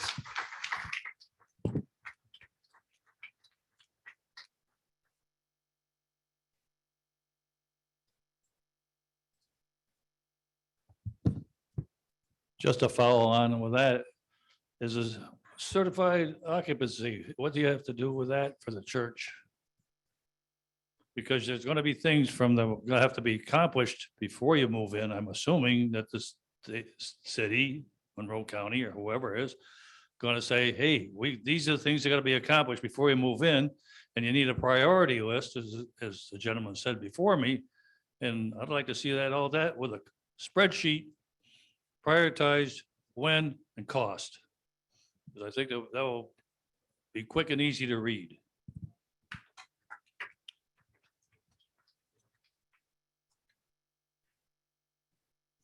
So we're almost at 9. And so what I will just say is we have really echoed that sentiment that we will need a phasing in plan of probably 1 to 5 years for some of those improvements.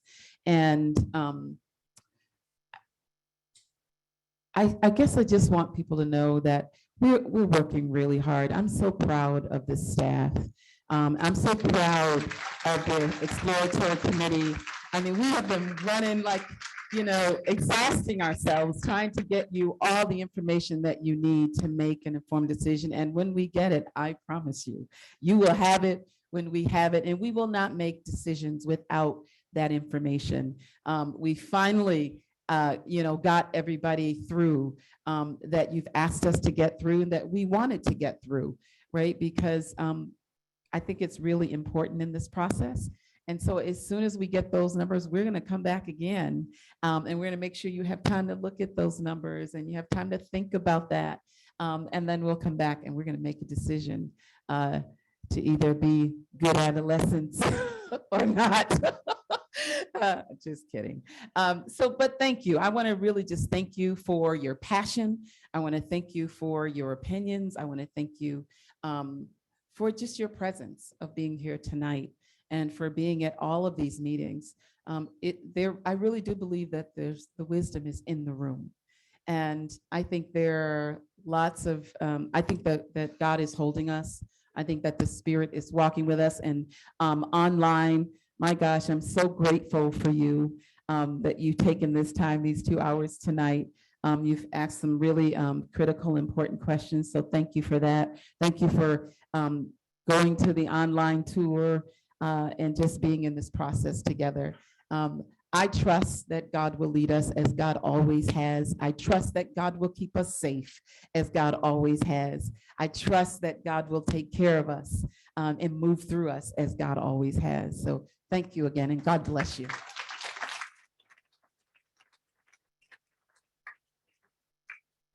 Okay, we have a quick closing prayer. Sorry, you were all so ready. Can we just turn on the heat though? It's getting a little cold in here. It's chilly. Really quick on behalf of the PCF, and I think I can speak for everyone. Thank you to the staff and Reverend Meyer for hearing our voices. Everything we all feel is valid, and thank you all for sharing those voices so that we can make a sound decision as a community. Father, thank you for every seat that is filled here today, for each mind and heart that fills the presence of this room and live stream. We thank you. Only you truly know what we set out to accomplish. Only you can see in perfect detail the end of every beginning, every project, every season, every life. Strengthen our confidence in who you have made us to be. Set us free from comparison in order to work together efficiently.